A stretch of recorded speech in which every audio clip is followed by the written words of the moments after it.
Oh yeah, Black Sun in the Hizzle, all for shizzle dizzle. We got an excellent show here today. We got Nature Mom. What's going on? What's going Hi, on? What's good to going see on? you. Good to see you. Good to see you. Everything's good. How are you? Oh man, I'm doing good. Fantastic. Yes, yes. So, this is a hot topic today. I understand that the news is inundated in US with this topic. It is. Uh, yeah, I mean, it's a topic of curiosity, I think, abroad, Right. but and more. This topic is interesting because it is the first time that a U.S. president, a former president, will be charged with uh, felony accounts. So I think that this is the thing that people really want to see. What's going to happen? What's going to be the outcome to this Right. Right. story? Hmm. So I mean, fill me in, because I don't have very many options to U.S. news on purpose, but I'm curious, what it sounds like from the U.S. Point of view. Okay, so the indictments. Let me if I can pull them up again from the indictments. Give me 1 second. Facebook, because I had a list of them, and they're 34 charges of the same Yeah, charge, there are and 34 felony counts, right? yeah, of the same charge. It's just different. And The only and their business, okay, their business fraud, correct? yeah, yeah, yeah, and what can else can I say? uh, let me see. Um, I'm pulling it up right now. So I do remember from before they released the records, when they actually, let's say, um, processed the indictment, he was asked to turn himself in, although at that time records were still sealed. Yeah, He was made aware that there were 34 felony accounts being brought up against him, right. but he was asked to turn himself in, just based on, I mean, strangely, like, hearsay from the prosecutor, um, about what these charges actually were. So they were still sealed. Right, And then I understand on Tuesday was the day that he had his day in court, and he was actually able to be privied on what charges will be brought against him. So right. first, he was asked to turn himself in for an arrest, Yes, and then a couple of days later, the actual charges were being presented to him. right. So, so as we were talking about, I have a big problem with this. Not necessarily because it is, Trump, or I know in his statements, I did hear his statement just after the indictment dropped, is that, he felt like it was a witch hunt, it was a political maneuver, um, you know, uh, any effort just to undermine his running in the next campaign. I understand all those things. Right, I think the most concerning thing for me was that, an American citizen was asked to turn themselves in under charges that they weren't even disclosed to them. You know, absolutely. they were sealed to him. Um, One of the biggest issues that I have with the American penal system is that, as Black Americans, we know, or should we say brown Americans,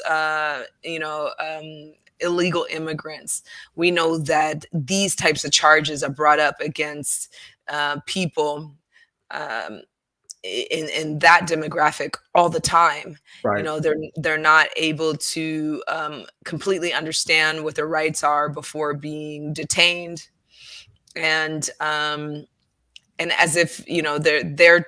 the charges brought up against them is some type of secret.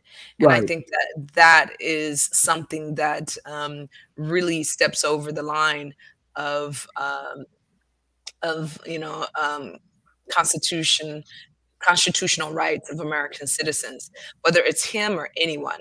You Right. know, people should have a right to know what charges are being brought against them um, before they're asked to, turn themselves in. Right. So let's say if we're talking about Jeffrey Dahmer, we're talking about, serial killers. You never heard of cases where they just arrest them and say, we'll let you know later why we're going to put you in jail. Right. Uh, now, once again, we know in certain communities of America, this has happened many times. People have been brought up, pulled over, brought up against, should we say, like already put in handcuffs Right. and asking, why are you arresting me? And they would get no answer. And so I think that for me, the biggest issue behind this case is that when you do it to such a high profile person like Donald Trump, and we know that the country has mostly supported leniency in the laws against white Americans versus the same sentences that they'll give to black and brown Americans. It really sets a future precedence on the just on a layman's level that charges will not have to be presented to us. We can just be, suspected of committing a crime and will be detained for it without even knowing what charges are going to be put against us. So that's my first, opening topic that I want to present in this particular case, and the lack of constitutional procedure for all Americans that are jeopardized behind a case like this. Um, I think that that's the biggest issue. I'm not a supporter of Trump, and I'm certainly not a supporter of the Democratic Party. Um, but one of the things that I hope for in the future of America is a more just penal system. And what I see in this case is that it's going in the complete opposite direction, you know, and that's a huge issue Yeah. for Americans that are marginalized, particularly. Now, Nature Mom and MD, you could jump in anytime. Welcome, MD. Welcome, welcome. Um, Peace, what's going on? hey, peace, peace, peace. Hi, MD. How you doing? How you doing? It's a little loud. It's a little loud this morning, but I'm gonna stay muted until I got something to say. Okay, okay. So good to have you here. So I guess that's like the first point that I wanted to bring up. Now, I've been really digging into these felony charges. The interesting thing is, here is he's being brought up against these criminal um, business falsification charges, Right. and yet so far in each one of the 34 points, I've only seen the same That is correct. charge That brought is, up. yes. And I might be wrong, but in the court of law, you can only face one charge at a time. Am I right? And I have not had time to look that up again, but I know you can be brought up on multiple offenses, but not one charge repeatedly. So I think that this I don't know if this is like some type of glitch in the system, if this is some type of they haven't been able to pull their team together to really clarify what each one of these charges actually are yet. Right. But so far, I'm only seeing one charge repeated 34 times. So the way it was explained to me, and MD had broke it down. If you look at each charge, it looks like the same charge, but each charge has a different check number. So each time he wrote a check, he didn't pay one lump sum. He kept So he there's kept 34 time accounts. payment. Yeah. Yeah, right. It's 34 counts of the same charge. Got it. Okay. So 34 incidences that they are bringing towards this charge. So I guess that makes me ask the question again. And I know I haven't been as privy on my judicial codes as I used to be, but so as it would be stated in the court of law, he's being brought up against business record falsification, 34 incidences of that particular. Am I correct to say that? Okay. Right. Okay. So that makes I didn't see the check numbers, so that makes a little bit more sense, because then once again, we're only talking about one charge so far and 34 accounts of this particular charge. So that's much more clear, because the way that I was seeing it, it looked like it was just one charge repeated 34 times, which is not, I mean, I don't know if things have changed since I've left, but you can't be charged 34 times. But yes, if there's 34 offenses, serial offenses on this particular charge, I get that part. So you clarified something for me here. But another question that I have for you guys, because, we're not getting as much coverage on it, and it's really hard to get the records, because I don't know if you guys are aware of this, but when you're outside of the region of the United States, you can't access the federal websites like you can when you're inside of the US. So, like, for example, you can go to Barclays, you can go to the different penal codes within Right. your state on a federal level, and you can just pull them up and you can see every single policy, every single code that particular states and all the way up to the federal government Right. adheres to.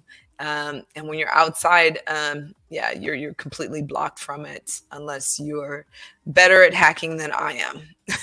So yeah, so it's not so easy to like get in and get this information like direct source. So that's what I'm finding is really interesting. It's such a high profile case, and it's just so hard to get clear information about it, and to be able to, source this information not secondhand.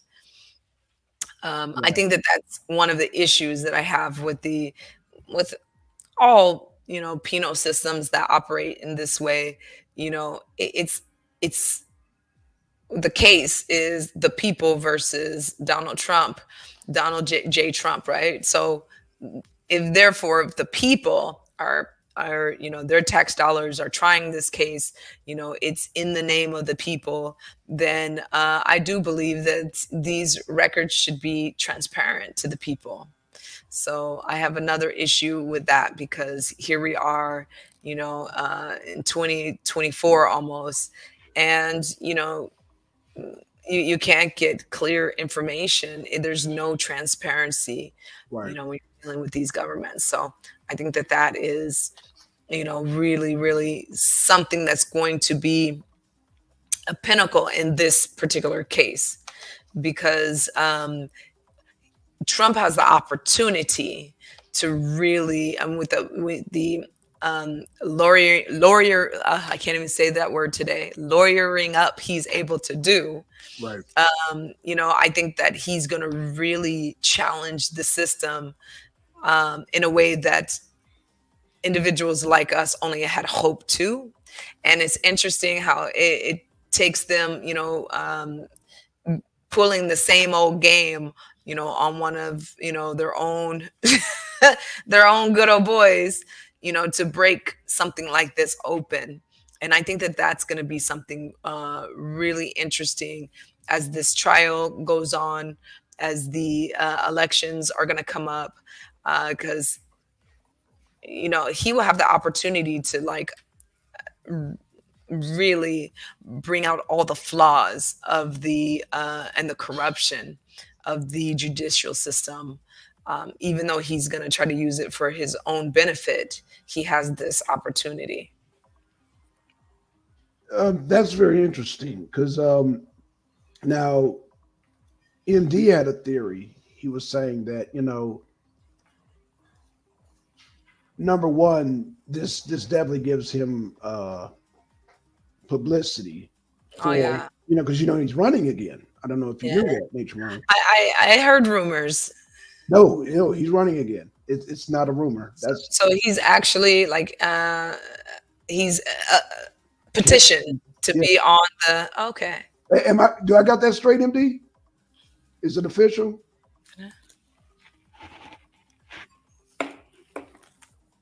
Yeah, I think it's official. I think Maybe we're maybe I could pull it up in this source here okay. and see if we can find it. Yeah, and that's why they're saying this is why all this has happened, because they're trying to prevent him from running again. And his approval ratings, he shot 7 points past Biden since this has happened. It's the 2024 election. Am I right? That is correct. So I think that one of the things, as I'm typing and thinking about this situation, yeah, it says he is officially running. Yeah.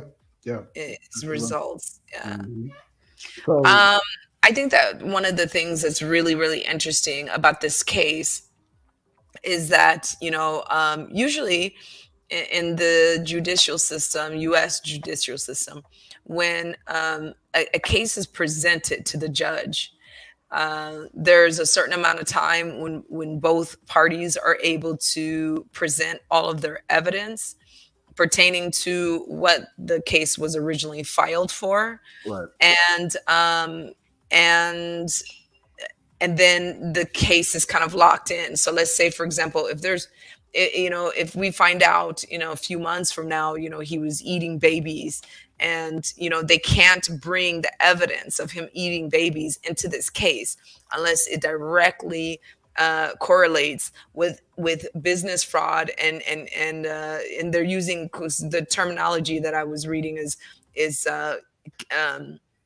business fraud in the efforts to commit election fraud. Right, which supposedly, I guess that is the because a lot of people said it was that's the difference between a misdemeanor and a felony. When they were explaining it, and because a lot of people were like, well, this sounds like a misdemeanor, but because campaign funds, it makes it, or you trying to hide it. I don't know. So the question is, in order to make this a felony case, I'm no lawyer, but I had to deal with the legal system a lot. So you really have to like read and really try to understand what those particular laws would mean for you or the people, that it's going to affect. And the way that I'm understanding it now is that in order for them to like concretely prove, they would have to prove that he used these funds and he committed this fraud with the intent of covering up the election versus with the intent of covering up his misdeeds from his wife and his family. Right. So that's a really, really fine line to try to prove, because here you have a public figure, a family man, whether we want to judge how his family operates or not. The bottom line is, it is a taboo, in American culture, And so they would have to prove beyond a shadow of a doubt that this bribery was done in the full interest of election and not to save face in front of his family. So That's kind of weird. So you're saying they have to so they have to go into his mind and find intent, because on paper it's kind of hard to establish that on paper, right? So that's why I was a little bit surprised as I'm getting, the information is trickling in and the charges are trickling in. Mhm. I'm wondering if they, before the final, because I think that his next trial is set for like December of 2023. They really pushed it a long ways off. Right. November, December. I remember hearing it towards the end of the year. Now remember, just yeah, towards December, and then January is going to be the campaigning and the whole process of the elections. Right, right. Hmm. I mean, so it's really hard, to understand the prosecutor's methodology here because, one, whenever your prosecutor or your defense is like pushing the case back, is because they're trying to resolve what it is that they are actually presenting. So and I kind of felt just from the onset of this indictment, what exactly are you presenting and why aren't you ready to present it? Why isn't it in its full scope and you're presenting to this person the full scope of charges that you're going to come up against them? So, like I said, this was very reminiscent of how marginalized citizens and underfinanced citizens face the judicial system all the time. I was quite taken back that they would pull this tactic with a person who can hire very easily 10 lawyers at a time, Right, to right. come up against the New York New York judicial system. And so I just kind of felt like, okay, let's learn from history a little bit, going back to the O.J. Simpson case. One of the things that really worked on behalf of O.J. Simpson was the beef of his legal team. Oh You yeah, know, absolutely. that legal team was powerful against the court of the People's Court of California, and they won. Yeah. And the charges that they brought up against O.J. Simpson were very clear. Hmm. The all the accounts were laid out from the first day. I mean, I think that the public knew what he was being arrested for before he was even arrested. That's right. So I remember the Bronco slow Bronco chase, down the 10 freeway. Yes. So, in this case, I feel like, are they missing, the beef behind their case? Are they still trying to pull up things? And something that came up for me was, another article saying that there is more charges that are going to be brought up against him in a separate case. So I kind of get what this term witch hunt, that Trump keeps using, because it's almost like arrest him for anything, and then as we have him in this arena, Right. we're gonna just like we're gonna dig as deep and as hard as we can. We're gonna be scratching, at the door. We're gonna be digging up bones so that if something can stick, then we're going to hit them with another case. So it's almost like, they're trying to fly overhead and just like drop any old bomb they can drop at this point. I don't feel that it's really a solid legal stance right now against someone who can So you're saying these type of charges is a stall tactic to try to find something else? I mean, I definitely think that the way that they sealed the case from the beginning, absolutely a stall tactic.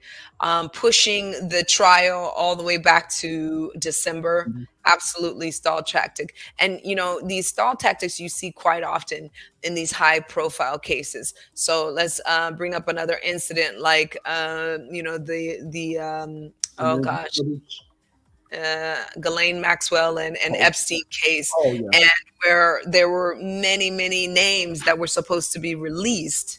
yeah. And really, they stalled it out. They just, Yeah. they stalled it, they stalled it until I don't know if you guys are getting news that we're not, but I haven't seen that list of names since Mm-mm. the judge got shot up. You That's know, right. so these stall tactics, they really do have a very powerful maneuvering, that takes place, as we can see, just through, the evidence of time. Hmm. Um, Nothing has ever come across that case where politicians, celebrities, very high profile names were supposed to have been on that list. And with time, it just keeps getting more and more lost. So I kind of felt like in this situation, it's just the opposite. It's like that would have been hard evidence against our corrupt political leaders and our corrupt influencers and public figures.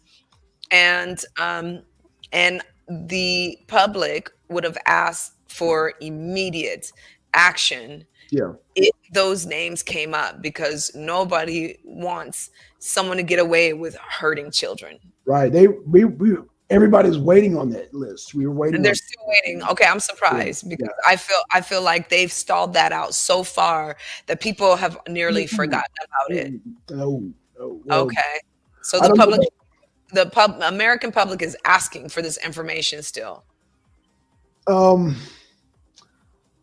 Are we talking about just a small percentage that refuse to just let such injustice go? There you go. Yeah. Yeah. I think there's more or less a smaller population that's just like, no, we know what's going on. Like, I guess you could say the woke population, but I mean the mainstream. I really don't think they would know what was going on anyway. I mean, they knew about Ghislaine Maxwell and Epstein, but they really didn't know about that list. And I think they just kind of went over Right. their heads. Yeah. So, but the people that got it, they still get it and they still want that list. If that makes any sense. So I think that, like, these tactics are similar, although they're not the same. So in this particular case, you have not strong arguments. And like MD said, it's one charge with 34 counts. That's different than 34 different charges. Right. A person who has 34 different charges stacked against them, that's going to be a hard case to beat, because they would have to leave this trial with every single one of those accounts cleared for them not to serve any time. So just imagine in this case, if you have one offense, but 34 incidences of Right. that offense, and they find, his legal team finds a way to discredit that one offense. All 34 of those incidences go with the discrediting Oh, okay. of that particular, if so that's why it's It's a a very domino effect. interesting. Right. Yeah, well, they can't see you guilty on that account on only one incident of that offense. Oh, right, right. That makes sense. Right. So it basically, So yeah.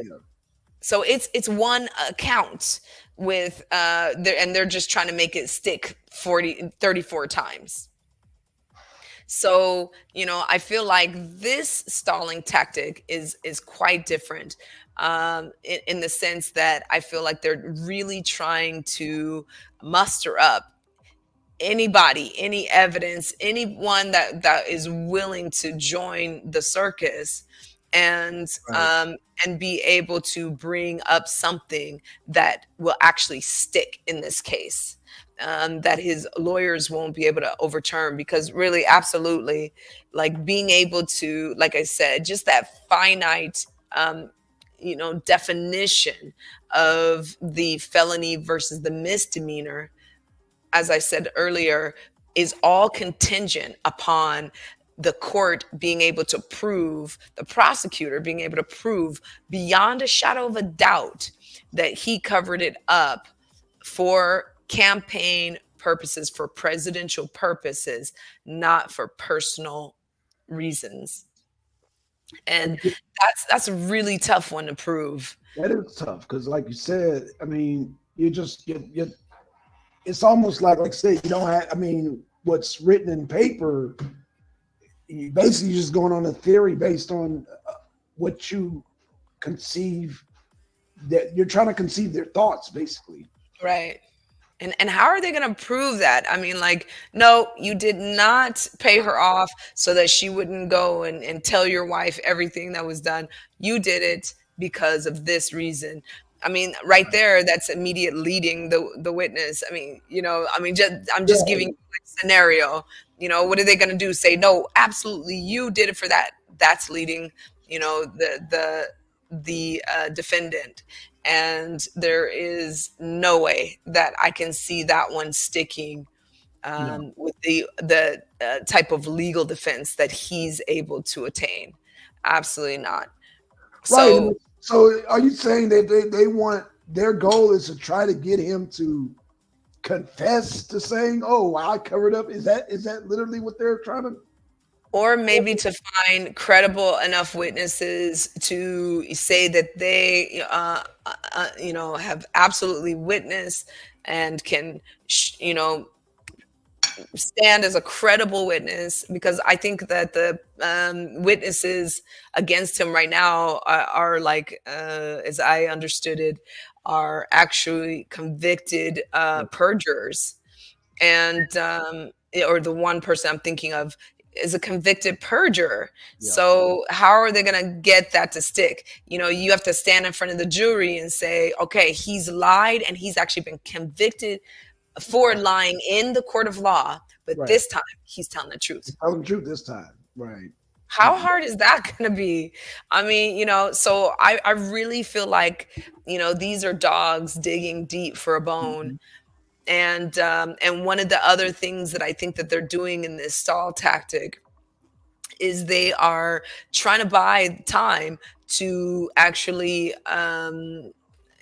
figure out how to concoct a charge against him for the storming of the White House, and particularly pinpoint all of those Americans' actions, particularly on him, which is also quite far-fetched right now. I mean, unless he, straight out perjurized himself and was like, you guys, you go in that White House and you rip up, go into Congress, go poop on their desks, do these things. If they don't find the evidence Right. that directly ties him to that, then once again, you just have hearsay. So really, I know that there was another account, and sorry, you guys, I don't have it prepared. I had it in my midst earlier, but it's been a quite busy day. But there was another charge that I know that they are trying to slowly bring up against him. Maybe I had it in my phone because I was traveling when I was trying to pull this stuff together. Let me see if I can find it for you guys. And my phone is about to die because I was traveling. Let me see if by any chance any of that information stayed with me.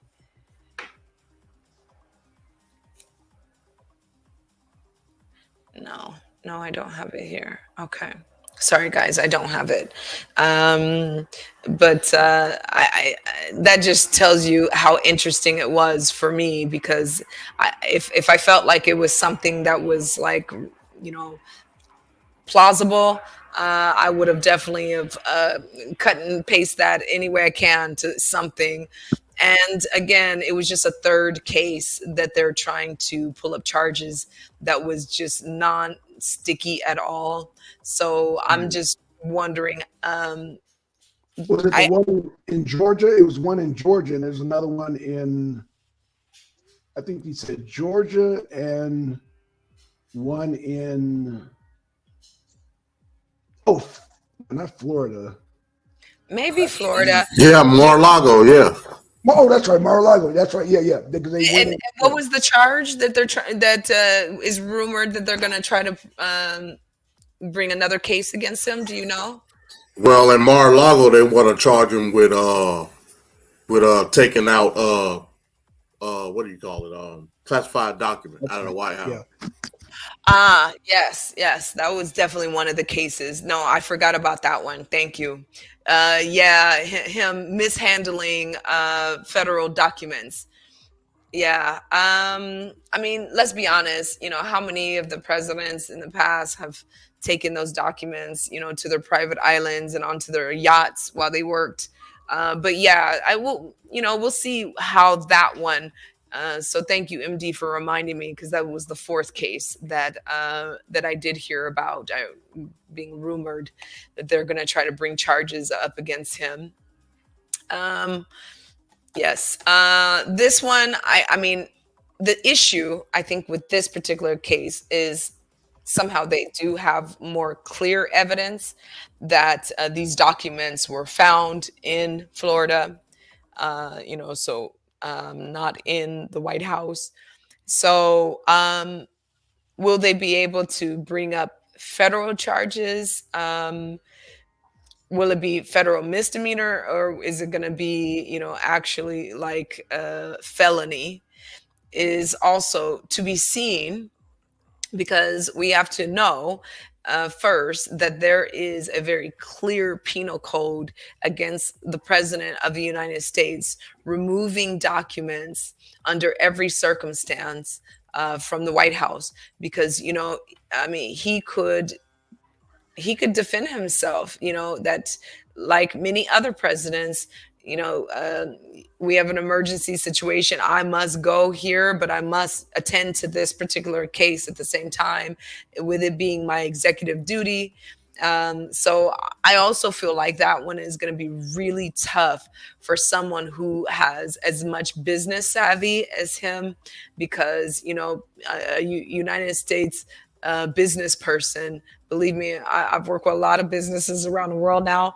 They're not so savvy compared to, U.S. business people. U.S. people, we have a way of, knowing the right words to say, as much as people want to talk down about our primary and secondary education system. One thing that it really did teach us is how to be very creative in our approach to the information we had to present back to school. It did make us, I find that Americans are much, they're very good writers. They're very able to hold their ground in a written argument, versus a lot of other people who are learning English as a language. Right. They just that separation in itself, someone can try to have a strong argument, but because of their the level of their English skills, it really diminishes the power of their argument. So and I have personally experienced that, where someone tried to bring up an argument against me, not against me particularly, but bring up an argument to me that was what we would consider very discriminatory. And yes, I very quickly pulled out the discrimination card and took him right down. You know, I was like, oh, so what you're saying is this? No, that's not what I'm saying. Actually, that's what you just said. You Yes, know, right. so Americans know how to argue. You Right. know, I mean, sometimes we can be quite ridiculous about it, and very emotionally immature about it, and a little bit too, reality TV dramatic about it, which I think it doesn't work globally. But we do have this ability. Let's say the inner Karen inside of us is there. You know, we're all on the Karen spectrum somewhere. So um, so I think that when to bring up such an argument like that, going back to those documents being removed, there would have to be a very clear presidential code that like absolutely bars the presidents from doing that. And I don't see, and I have not come across yet, like anything that concretely does not allow the chief, the executive chief, to make that leadership decision to manage the business of America anywhere they need to go.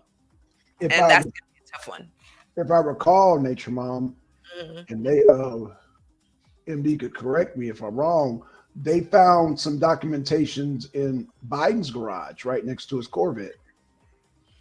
I mean, isn't that why they wanted to to apprehend Clinton, both Hillary and Bill Clinton's personal email, Yeah, personal computers, yeah, because yeah. they wanted to get to their emails, which had business information on it. No, I mean that one is really far fetched. But like I said, what I'm noticing is the pattern. There's this pattern of trying to find this goody trail towards we're going to get you in trouble. And the question is, what's going to really stick here? And it just seems like, sorry for lack of a better expression, but it's like they're just throwing, mud and poo at the Right, wall and hoping that something's going to stick. right. So I don't really see um, at this point in time where their argument is enough that they're going to actually not do just the opposite, which is what you said MD was talking about as well, which is hyping the support for Trump in this election campaign. Really getting people who are um, right now very democratic, and believing that everyone should have a clear right to know why they're being arrested, and not turn their heads towards the left because of this violation for every American citizen. I think that this is the biggest, like shooting themselves in the foot that I can see personally.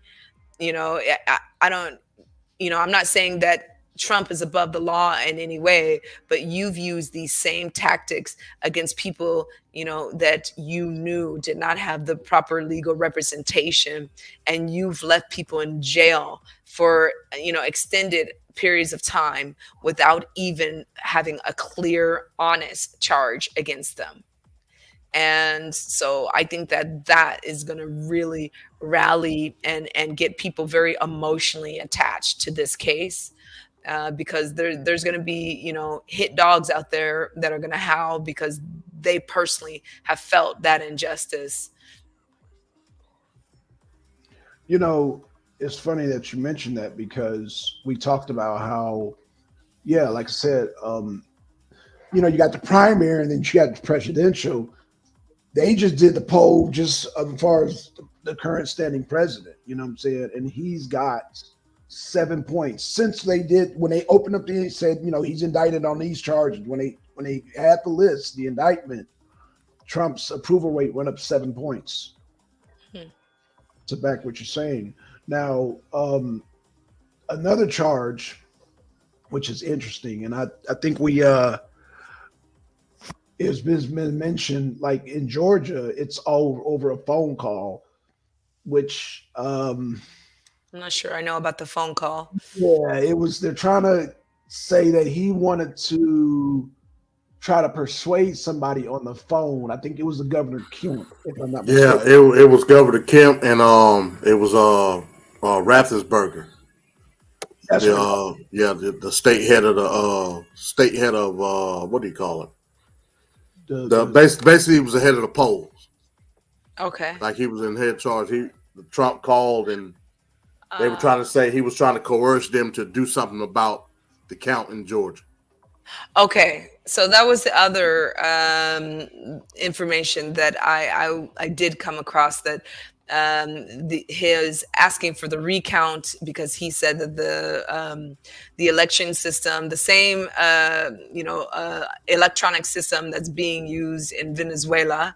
All A right. lot of people are a lot of Venezuelans are Venezuela. Is that how you say it? Venezuelan, Yeah. Venezuelan. A lot of people from Venezuela absolutely are against this election, this system, because they declare that it's completely corrupt. And yet we're using the twin of this system in United States of America. And so, um, this one is also going to be a little bit interesting for me to see how it's going to play out, because the president and the candidates are able to ask for a recount if they Right. feel that there's any corruption. So I'm not sure if this phone call, if it's recorded with him saying, "Hey, if you don't recount this, I'm gonna pull up to your front door in a FedEx truck and shoot your family." You know, um, is this what was said in the recording, or it was, this is just typical, good old boys having their conversation about the country they feel like they've owned for the last 250 years, and they want it done under the precedence that it's usually done. So, I mean, I know, let's just put it this way, when we're dealing with Trump, he really pushed the margins. Did he push them really hard? No. He just pushed them some.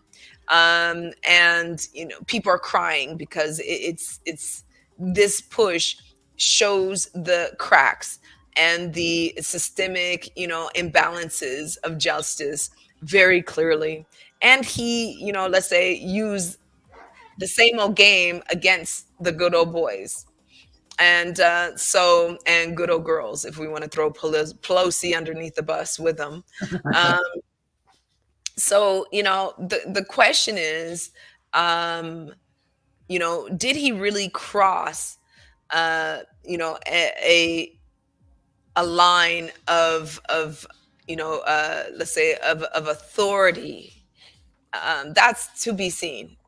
I don't know what information, because all over this case there's just so many closed doors, and there's just such lack of clarity, and there's just so much opaqueness in each one of these proceedings, and when I'm talking, I'm not just about this particular one. He and many other figures, going back to the Ghislaine Maxwell and the Epstein case, whenever there's these high profile cases, there's so much opaqueness and vagueness. And I think that this is something that American citizens as a whole, have to recognize has been in complete violation of we the people Right. from the start. You know.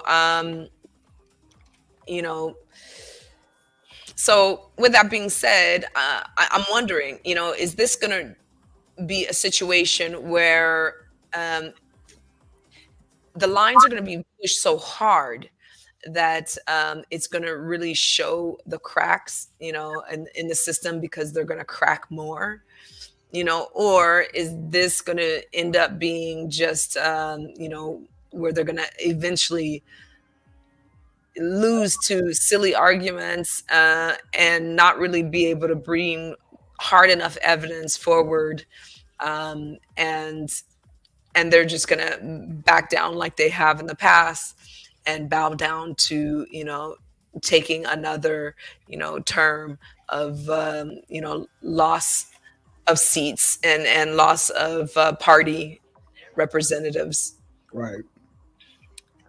So that's going to be, I think, the most interesting point for me. Or possibly, maybe they'll bring a real charge, and with hard evidence, and that will be interesting, because then it's going to hold every single one of them to the same precedence from that point on, when they try a political figure, a prominent political figure, for these frauds, for these behaviors that, as it's been said over and over, that many other presidents, they themselves, have are guilty of. Right. Especially like you said, taking the documents home, or traveling. Yeah. How many so presidents will be able, to be brought, in front of the firing squad if that one goes down? right. Yeah. That doesn't. Yeah. 'Cause like you said, because then they would have to take out Biden, because he's, like I said, he just recently had documents in his garage. So now we talked about the scenario of this thing, being pushed all the way to December, and him being elected, and then turn around and acquit, get pardoning himself. I'm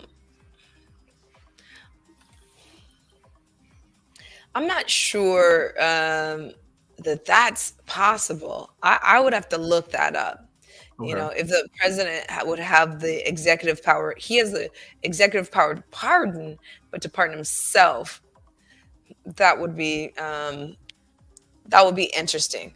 I think that one thing that would be difficult, if he becomes the commander in chief again, is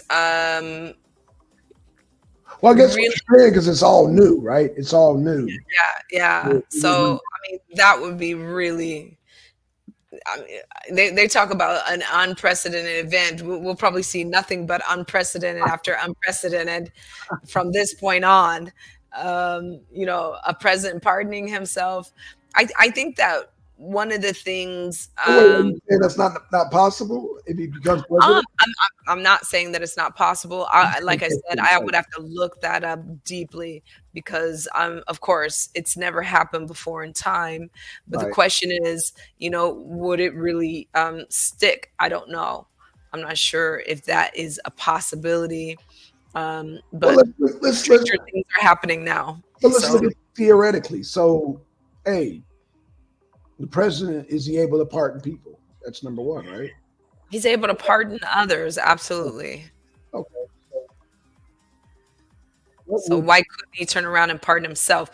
So, I mean, let's say there are certain parameters of being pardoned, correct? He can't pardon just anyone, for just any offense. So let's say if someone. Wait, MD, hold on. I don't know if you're busy. Don't you have to be convicted to be pardoned? Oh, you guys. Yeah, you do. So how would that work, MD, if he's a sitting president? I mean, does he have to wait for a conviction, or what? How does that work? Then now that part I don't know. I mean, could he make it go away? Then I don't know. He might be able to make it go away well before even before needing to be president again. Oh, sorry, you guys. It is hot already. I gotta. It's the summer is coming. Okay. 91 degrees today. So. Well, it was 80 here, and then it just dropped down to 30. It just So dropped. Oh, that's because you guys are yeah, up in that climate. Yeah.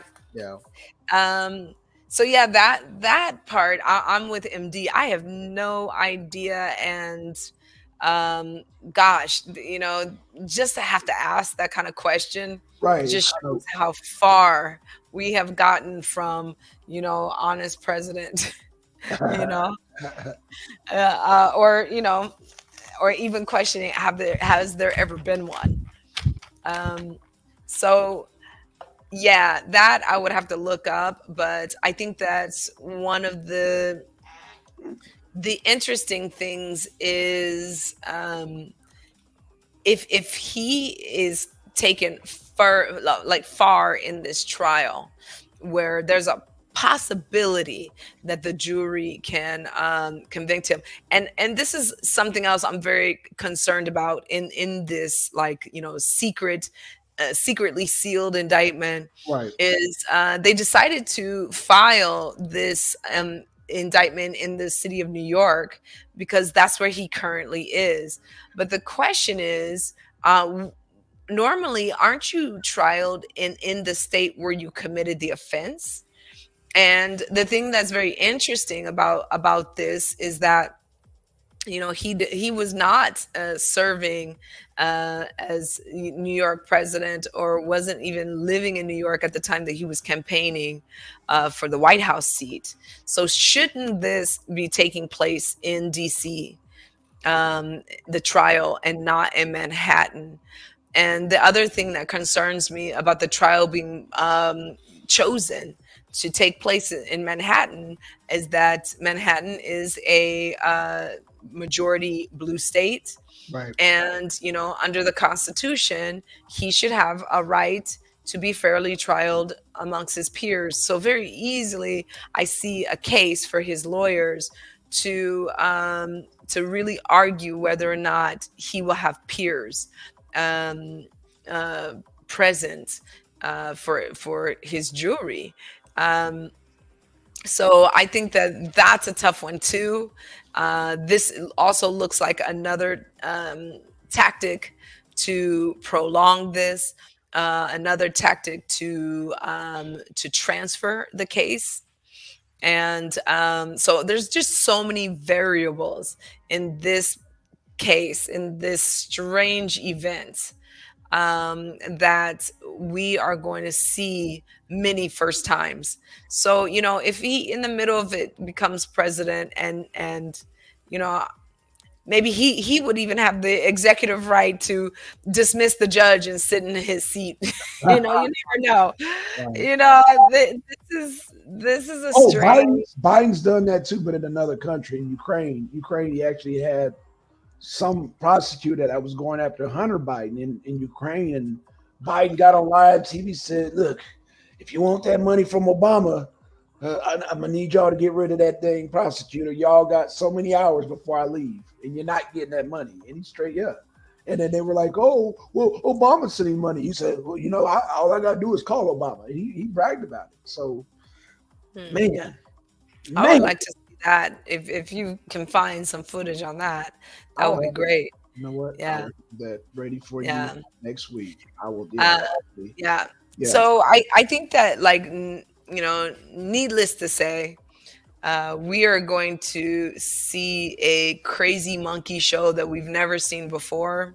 This is really going to be an opportunity for American citizens to really educate yourselves. Know that every single law that you are expected to abide behind is available online if they didn't get rid of it. Now, when I was working in the US and I was working with the government, I was able to look up every single code in every state, from federal all the way down, and then into the individual states.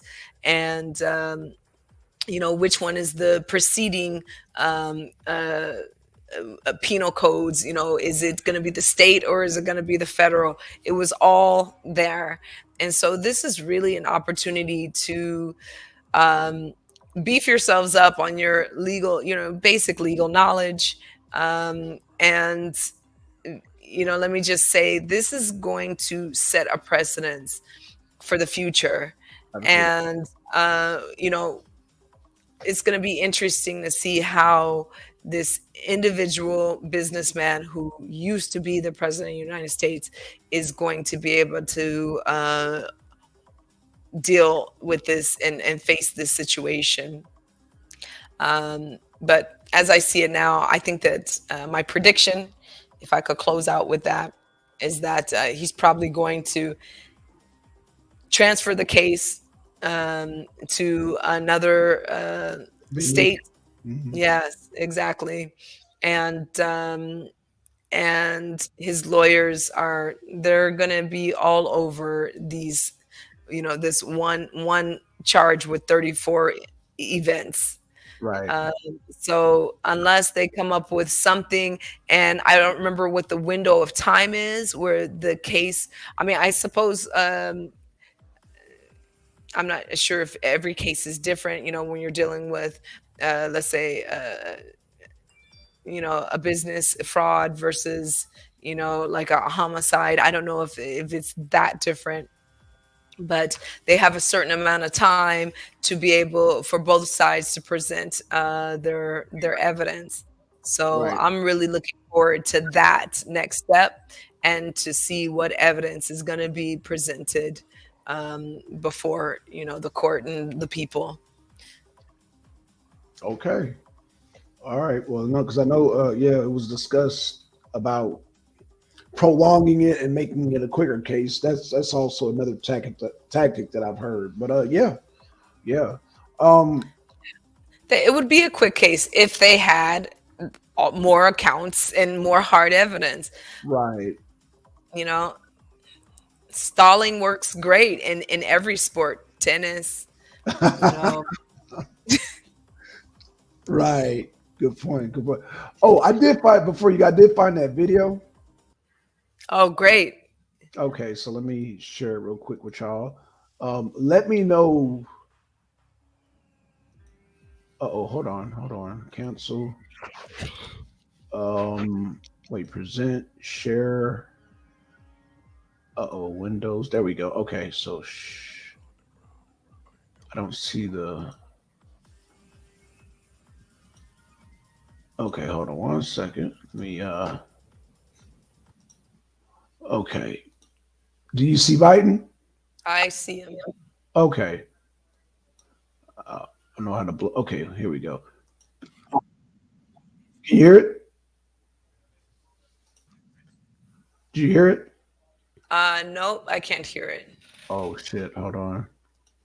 For some reason, oh, the audio. What is wrong with the share audio tab? Window audio. Okay, let's try this. Okay, I got all the good ones. can you hear it? Yes. Okay, we start from the beginning. Okay, here we go. I got all the good ones. So I got Ukraine. And I remember going over convincing our team, or others, to convincing us that we should be providing for loan guarantees. And I went over, I guess, the 12th, 13th time to Kyiv. And I was supposed to announce that there was another $1 billion loan guarantee. And I had gotten a commitment from Poroshenko and from Yatsenyuk that they would take action against the state prosecutor, and they didn't. So they said they were walking out to press conference. I said, no, I said, I'm not going to, or we're not going to give you the $1 billion. They said, you have no authority. You're not the president. The president said. I said, call him. I said, I'm telling you, you're not getting the $1 billion. I said, you're not getting the $1 billion. I'm going to be leaving here. And I think it was, 6 hours? I said, I'm leaving in 6 hours. If the prosecutor's not fired, you're not getting the money. Well, son of a bitch. Got fired. And they put in place someone who was solid at the time. Well, there's still, So y'all heard it. Okay. So, and the prosecutor wanted to prosecute his son, Yeah. and there's like something that we can see that shows us that. Hold on. Let me get it in full context because I didn't even realize they cut that short. They might have damn cut the whole thing short. Damn it. Hold on. Let me see if I can find the whole context. Uh, okay, maybe this one. Okay, this is the YouTube video. Cool. Now, and that is, I'm desperately concerned Hold on. we have to deal with in the near, that this is of some great benefit to, I think the biggest beneficiary short term is not Russia, but Iran. And that's another story, but I wish I could say it more succinctly, but you want to add anything to that? I think that's, I agree with it. Sure, in the middle here.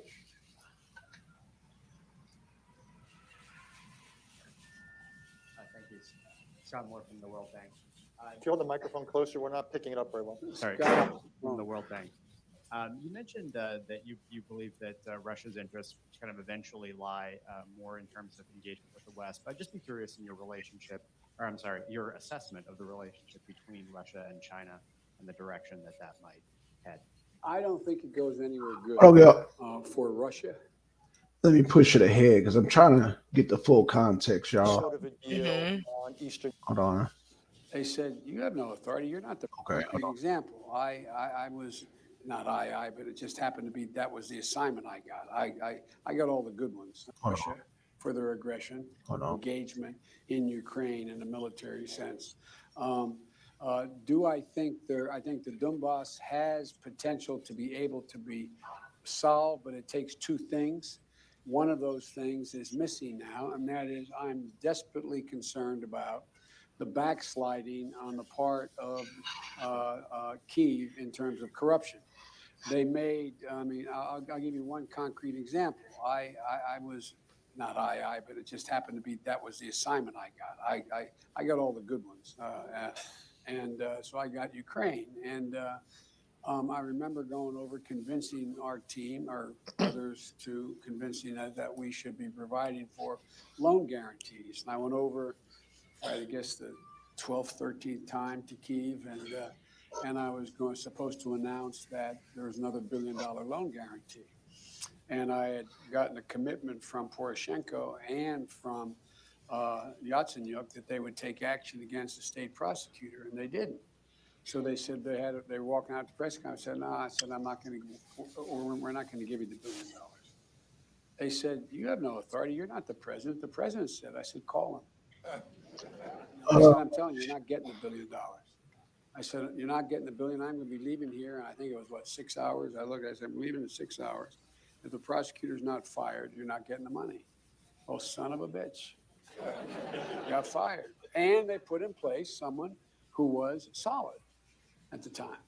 Well, there's still, so they made some genuine, substantial changes institutionally and with people.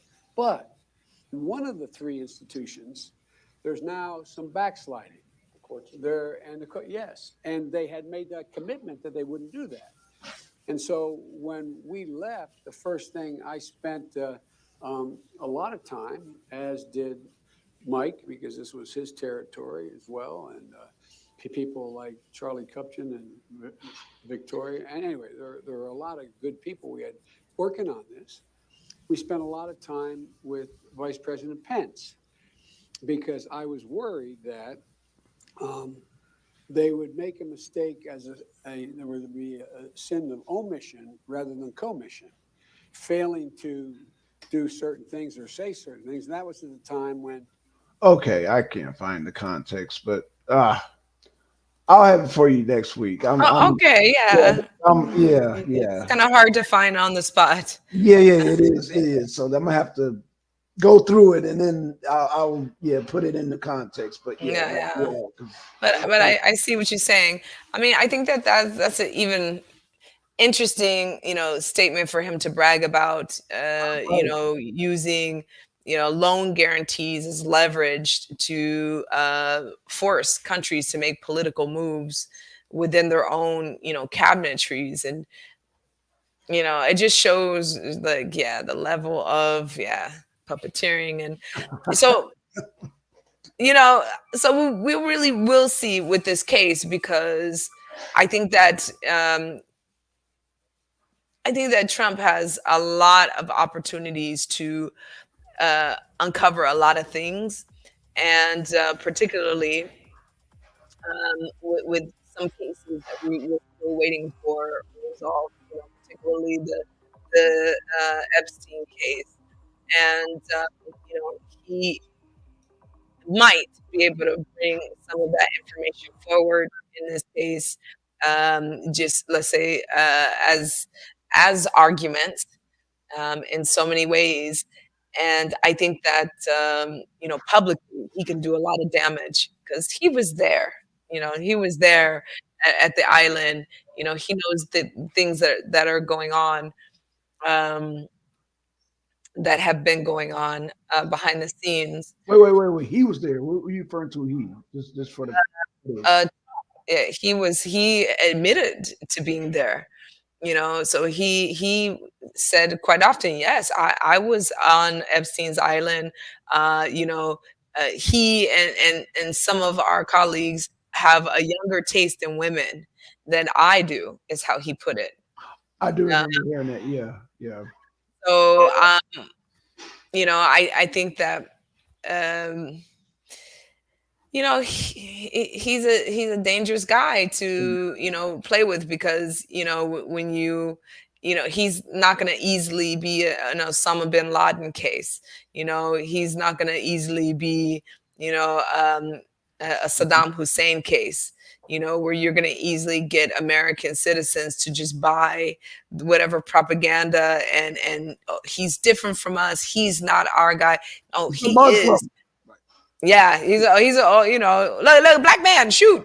You know, no, he won't be able to do that. Right. You know, you know, this is going to be, you know, a good old boy case versus a good old boy case. So it's going to be very interesting to see, you know, if he's going to just, let's say, you know, for lack of a better term, you know, release the floodgates, Mm-hmm. um, and let a lot of people fall, you know, with the amount of support. And let's say, oh, you know, we're all tired of the corruption. We're all Mm-hmm. tired of the lack of transparency. He has the chance, you know. I mean, yeah, we know that he's a businessman, you know. Whether or not we think he's good or bad at what he does is subjective, you know. But you know, he's been in the same playgrounds, you know, with the kids who've played dirty, really dirty. So he's gonna know how to play dirty back. And I think that, just like what MD said, this is going to be a chance for him to throw Americans a bone and to rally up more support on his behalf. And do I think that he'll hit below the belt to do it? Absolutely. Absolutely. All right. Well, thank you, Nature Mom. Thank you, MD. Hey, it was a pleasure. No doubt. Peace. Yeah, this was very enlightening show. Shout out to GCO. Yeah, I mean, like I said, I want to you know, we got a different perspective because, you know, me and MD, we talked about, well, we did talk about stalling tactics, but we talked about a rush tactic too, actually. So I didn't know if MD wanted to. MD, you busy right now? If you're willing to kind of explain that to Nature Mom, the whole rush tactic, also in the whole. Right. So like we were saying last week, when you look at when they want to proceed with the initially the discovery in December and then proceed forward in January. I mean, with a case like this, the caliber of case, that's actually pretty quick. So when we look at it on the offensive side, on the prosecution side, they want to try to get things going as soon as possible. Right. Because they now we're not looking at it from a legal standpoint. We're just looking at it strictly from a political standpoint. Mm-hmm. Yes. On the right side, they figure that the Manhattan DA wants to get this done as soon as possible to tie Trump up in order to stall him in the political campaign of 2024. On the defensive side, their goal is to stretch this thing out as far as they can. That way, there's no blockage in Trump's campaign. So what the defense is going to do, they're going to tie the court up with motions. They're going to tie the court up with discovery and things of that nature in order for it to be pushed to the side and let Trump do, especially does on the campaign side. And I think it's going to work. It's to be seen. Right. Well, I mean, according to what happened initially, I mean, his approval rates through the roof. The MAGA's going crazy. Like it's a rallying cry for them. So he loves it. You know what I mean? Yeah. I mean, well, I think that this type of low blow, I mean, I get what you're saying, these stalling tactics. I think that the question that I've been asking from the start is, why did the district attorney choose to rush presenting this indictment without, I mean, if let's say maybe if they would have dug for a little bit more information first, I think that this would be a stronger case for them.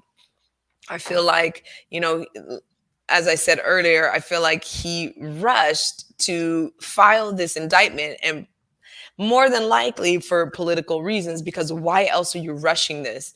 Most cases, they're taking their time to collect their data to make sure that it's a case that's going to stick, especially when you're dealing with someone of such high profile with such, legal support. You're going to make sure that you have more than one account 34 times when you're going to present it. And like I said, just the fact that they tried to seal it in the beginning, it was a very strange tactic. Like that was the first thing that made my eyebrows raise, was that, they presented him to, turn himself in against sealed charges that he didn't even have access to. So I think that this really made me question why the prosecutor is rushing on his side. And I agree with you, MD. I do think that it's about, just trying to drag him down, before the election. But I think that, like, for whatever reason, they're not counting that Trump can probably do some dragging through the mud too. Like I said, they're all buddies. They've all played in the same playground. So, if he's caught a lot of them with their pants down, probably literally. And, so the question is this going to become like a really dirty mudslinging, situation, or is this more going to be played out in the same ways that we've seen in the past? More than likely, I suspect that it's going to be very different from the way we've seen cases handled in the past. But we'll see. We'll see how everything turns out. Right. Yeah. So, on that note. All right. Well, man, thank you, Nature Mom. So 11 is good? 11 right now is good. Yes. Okay. Yeah, this was a good time. Oh, yeah, see, it's dark there. Wow. Mm-hmm. Or is that okay? Yeah, it looks Yeah, like yeah, it's dark. It's somebody go la la la la la la la. Is that what I'm hearing?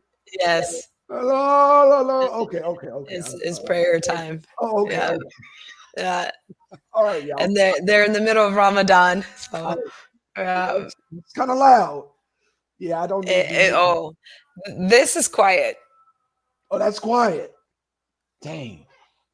I thought Atlanta was bad with the boom, boom, boom. Dang, I don't know if I could take that, man. Oh my gosh. Oh no. Dang. Oh gosh. I don't think I can Yeah. do this. I just imagine when it's happening 3:30 in the morning. No, Yeah. no, And no. all of them at the same time. You hear that, MD? Oh God, no. I heard.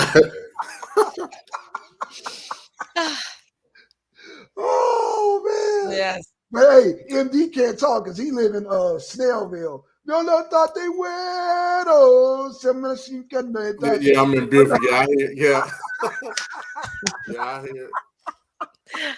I don't even know what that is. Parties every weekend. Been talking local data, you know the mariachis.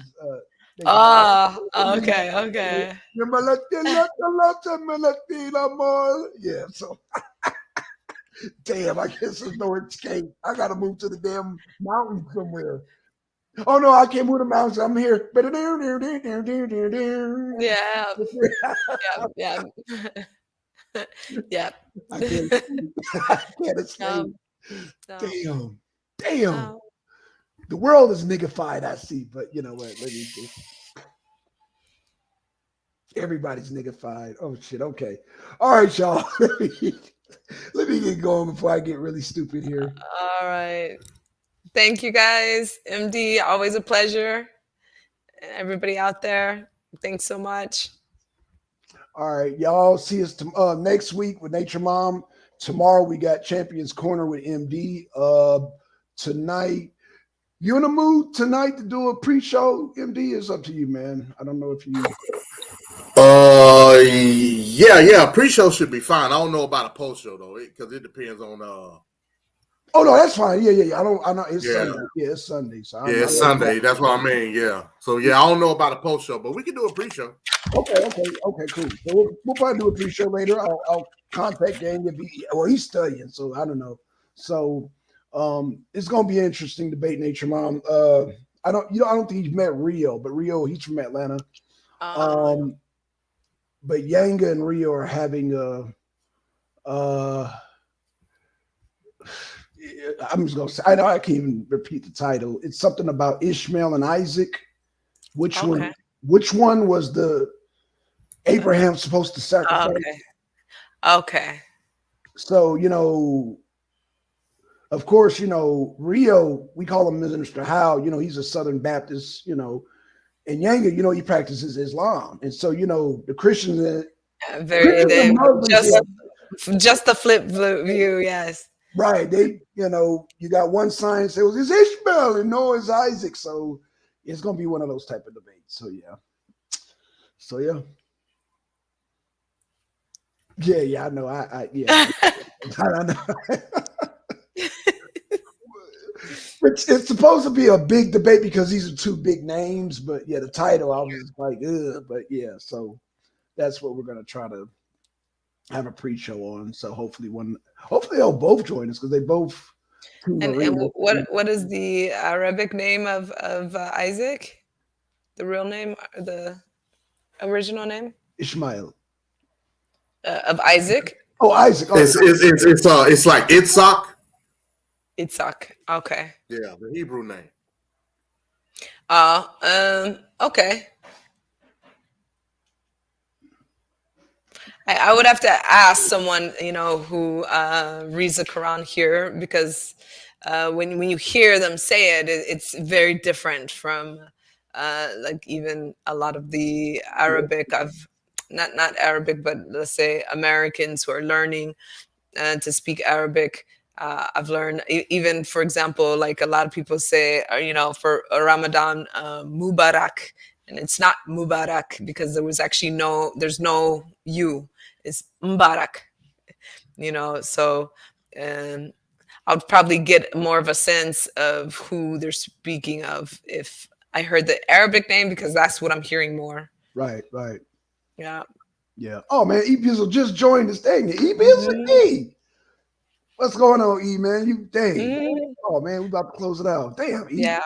Yeah. Next week. That was my fault. Yeah, because the notifications went up kind of late, I guess. And so it was kind of weird. But man, shout out to E Bizzle, man. I was hoping he'd jump on this conversation because, like I said, man, it's been a topic. It's been all in our news. I think it's going to be. I think it's going to be. You Yeah. know, this is going to go down in some history books unless they just burn all the books and don't want to don't want any of the future generation to know that it became mudslinging. You Well, know, so like you said, everything is unprecedented. So we don't know yes, what's going to happen next. We don't no, know what, this is what, yeah, I did a debate last night, what they call a black swan event, a rare event that just, you yeah. know, Who would have expected? Yes. yeah. Just Mhm. one of those things that's unexpected. And you're like, it just kind of takes the world by storm and, Yeah. you don't know how to prepare for it because it's never happened before. So Yeah. what do you do? What can you do? So, This is one of those. yeah, absolutely. It's definitely one of those. And every step of the way is going to be one of those too, because it's like, okay, what's next? Okay, what's next? What is Trump going to do? Oh, if he gets elected, if you're going to, so it's like, but it definitely, like MD said, it boosted his numbers. But we live in a different age now because, I remember when before Clinton, Clinton said, "Yeah, I smoked a little weed," and people went crazy. I'm like, "Oh my God, he smoked weed! Oh my gosh, the first black president." You remember that? Hmm. They call him Clinton. Absolutely. Yeah, Yeah. Yeah. because he played the Uh, saxophone. Obama. No. Clinton. They said Clinton was the first black president before Obama. Oh, You don't okay. remember that? Yeah, I don't know. I don't Clinton was remember. on Arsenio Hall show. He was playing the saxophone, and Um, I smoked a little yeah, weed, and black people went crazy. yeah, I Yeah, man, we might be too young to remember that, man. I know E Bizzle remembers that. Wait. Okay, so E Bizzle said, "Ask her thoughts on Biden and Irish Yeah, Parliament." that was on the Arsenio. Was that Arsenio Hall he went on? Yeah, Yeah. yeah. You can actually, I'm gonna put it up on YouTube. Okay, so E Bizzle, he said something about Irish and Biden and Irish Parliament speech this Wednesday and Thursday. Oh Uh, shit! I actually haven't heard that speech yet, Bizzle, but this week I've got a lot on my plate, but I'm definitely going to check that out and would love to have more conversation about that in the future. Um, yeah, it's going to be very interesting. Can you see the screen? Oh yeah, wait, I do. I see. And if she, so I knew that was in place. Um, yeah, that it was going to happen. So I think we're going to see a lot of precedences like this. Yes, we're going to see more and more leaders stretching out. I got an issue with this. How do you? I got an issue with this. And this kind of relates to, like I said, our jobs being outsourced. Like, is there nobody in Scotland that they train for prime minister position? I think that's assuming that there's no Muslim people in Scotland. There are, there are Oh, okay. Scottish people. Yeah, we say native born, Uh-huh. but they are of Muslim faith. So yeah, you're going to see it more and more. I mean, even in Poland, you have a lot of Polish families that are Muslim there. So, It's not popular, but it one is. thing. Oh, damn. Okay, one thing I always hear in the black community, I've heard in the white community too, is that, America's a Christian nation, Christian nation. So do you see something like this happening in the US? I mean, I think that this is like one of those things that this case with Trump is going to really press against in so many ways, because I think that, as like I said, the mud is going to fly, and as the mud is slung, we're really going to have to make a choice as the citizens and as the people, what we're going to tolerate and what we're not. There's going to be a lot of pull for divisions. Right. And, within that pool, you're going to see a lot of questioning of our Puritan, system, Right. crumbling beneath our feet. Like I said, Wait, Nate, are we on the brink of collapse? I wouldn't say on a brink of collapse. Like, I don't know if you're talking about economic collapse. No, they keep printing money, so it I seems made that argument last night, but I lost. Yeah, I did a debate with one of my favorite debaters, KLT, but I lost that debate last night. okay. I actually No, took the I mean, negative. Yeah. when you say like on a brink of collapse, are we seeing a lot of the old systems that held so tight and so sturdy falling Right. apart? And I mean, I think that this case is a very, very, representative of, the groups that once stood very tightly together are now falling apart. Yes, in that sense, I do see some falling apart. Um, Now, does it mean that other people aren't going to pick up the pieces and run with the baton? No. I think that, still economically, we still have the Federal Reserve printing money every time the banks, make another mistake. None of them serve time. I Right. think that, you know, um, the banking system is such a powerhouse for our Mhm. government system. They're not going to let it collapse. I think that the biggest question with a case like what's happening with Trump right now is which one of the powerhouses are going to have control of that Federal Reserve in the near future. So I think that that's one of the, we are going to see some type of shift of power one way or another. Correct. So when you shift the power, well, one side that's in opposition is going to collapse. And we've seen it before within our lifetime. Democrats were quiet for, a long time, and now all of a sudden they want to be powerful again. So I think that yeah, we're gonna see some shifts one way or another. Okay. And cases like this, I think that cases like that Epstein case, finally being, exposed, that list coming out, is going to really let us know what kind of ground and foundation we're I don't standing know, on Nate, here. because EMD and I, we're still waiting for a manifesto because we have a lot of transvestites shooting up schools now. And I they mean, have not a lot or one at this particular case, one, you two, know. 3, 4, 5. There's 5. Ah, Yeah. okay. So I'm not aware of. I'm not aware that there's more cases. Was it? Yeah, I know about this recent high-profile one Yeah. where the young person went into the school.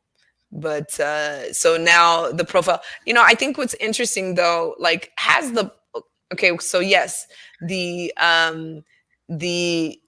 sexual preferences of the shooters, it has now shifted. Whether or not the person has identity issues, um, has also shifted. But does the profile of the shooters, has it really changed that much? It's still a single lonely white person who has mental illness issues. Not much has changed in the demographic for me. Right. Well, that, yeah, I was alluding to that last conversation me and E had, and I was kind of, we were talking about that, but but E's like, look, I got to see that manifesto, and yeah, I agree with him. We got to see that manifesto, and they're hiding it. They will not release that manifesto because every shooter has a manifesto, mentally or not. They tend to write down their. Oh yeah, well, I understand the largest profile case that's reaching here right now, that she who decided to become or identify as he, actually was an artist, and like was drawing the scenes that this person wanted to act out, and went to act this out. So there definitely would have been many more casualties just based on the art book left behind alone. if it wasn't for the officer who went in there and led his team very tactically. And I think within 3 minutes of being in the building, took her out. Right. So yeah, that officer saved a lot of lives. All right, y'all. We're gonna close it out, man. We did a good hour and 30, man. Yeah. Mom, thank you again, man. It was a good conversation. Thank you, MD, for showing up. Thank you, Bizzle, GTO, and everybody else is gonna see the show. And we always got people coming in late. God dang, numbers. Every time I'm about to go, the dang numbers start increasing. But hey, y'all just gonna have to catch it on the back end. So shout out to y'all. I know Nature Mom. It's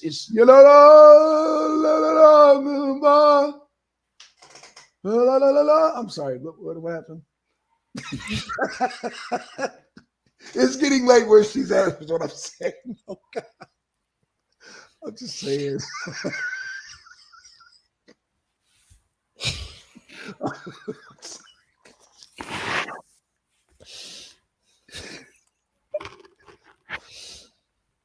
Don't act surprised, Nature Mom. I'm not. You see surprise in my face. Oh man. Oh goodness. This is woo. Yeah, I'm gonna have to definitely watch that debate tonight. Oh gosh. Oh yes. You better check your car next time you get in. Oh, trust me, I already got boom, boom, boom, boom. I'm like, can you turn that down? What do you mean, Sean? To turn that down, man? My music's loud. I'm like, okay, man. So I got to deal with that. Oof. I got to deal with the woofers. Yeah, the 20-inch sub-inch woofers. Oof. My neck of the woods it's 20-inch woofers. Rattling windows, and you look at ask them, can you just turn that down a little bit? And they look at you crazy, like, what do you mean, turn it down? Can't bother nobody. Okay.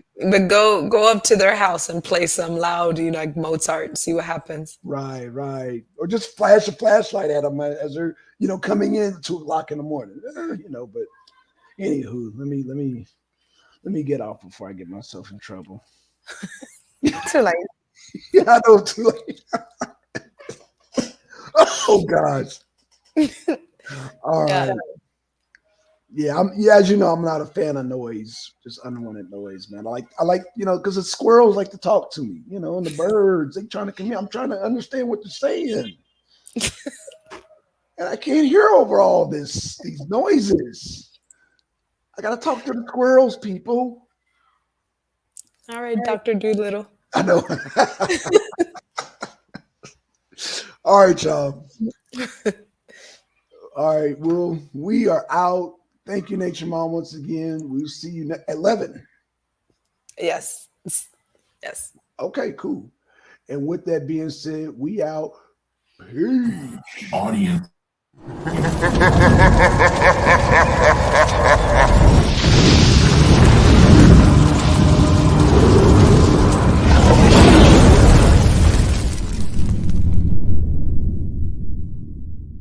The Arena of Six.